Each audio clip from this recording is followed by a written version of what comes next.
Margaret Thatcher, in her own words, is an Audio Go production.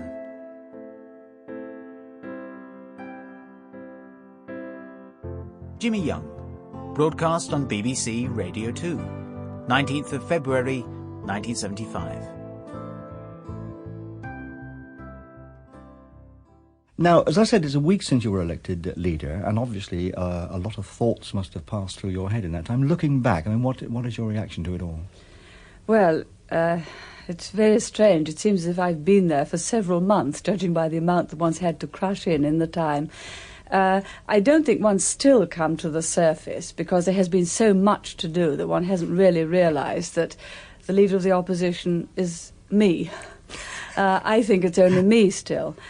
I haven't yet made any really big speeches. Obviously, there have been all the administrative things to do, reforming the shadow cabinet.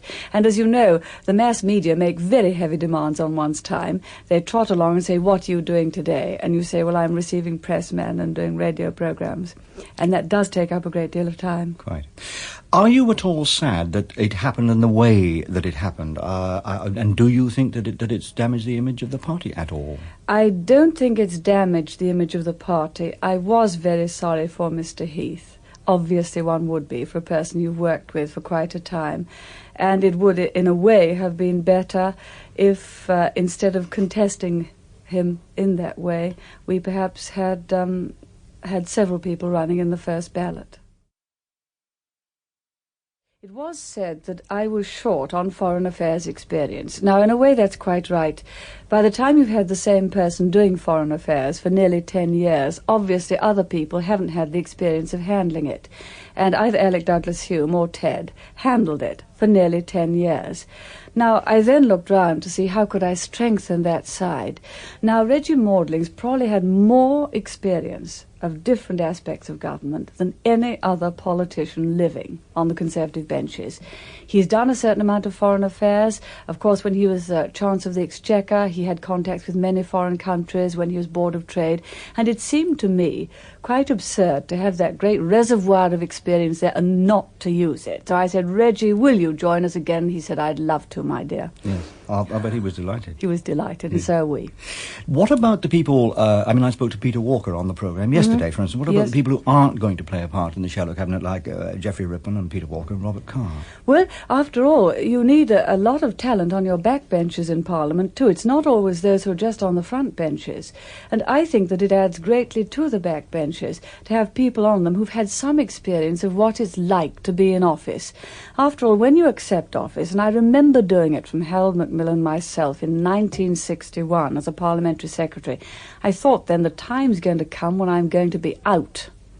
And I'm very well aware that the time will come when I'm out. And I'm determined then to make it easy for the chap or girl who tells me I'm out. But if you accept the system that puts you in, you must accept that same system which puts you out and gives a chance to someone else. Peter will be a great asset on backbenches, and so will Geoffrey Rippon and some of the others. You would be hoping then, would you, to build a team in depth, so to speak? Would you? Oh, yes. That team has been built on merit. This is one of my great beliefs. If people have got what it takes, they should have a chance. Have people's attitudes changed toward you at all in the past week? Oh, enormously. And I'm told I've changed. I mean, even my husband says you've got a new confidence. Or he said I have changed over the last 6 months or so. I haven't noticed it. But the great change really occurred about a fortnight before the ballot, because all the press was regarding me merely as a means of flushing out the next leader, not of the possibility of being the next leader. And I sometimes had to say to them, look, I'm nudging 50. I'm no chicken. That's about the time when you would expect a person who could be a leader to take over. And after that, they did begin to take me a little bit more seriously. And now they have all of a sudden changed attitudes and realised that they must look at you for your own potential as a person and not as a woman leader. Are there any people who are perhaps nicer to you in the past week than they were prior to that? They were always very nice and very courteous and very kind. There's been no fawning for position at all, and none was promised before I took over. I'm not that kind of person, and the people who are supporting me were not that kind of person either. Sample complete. Ready to continue?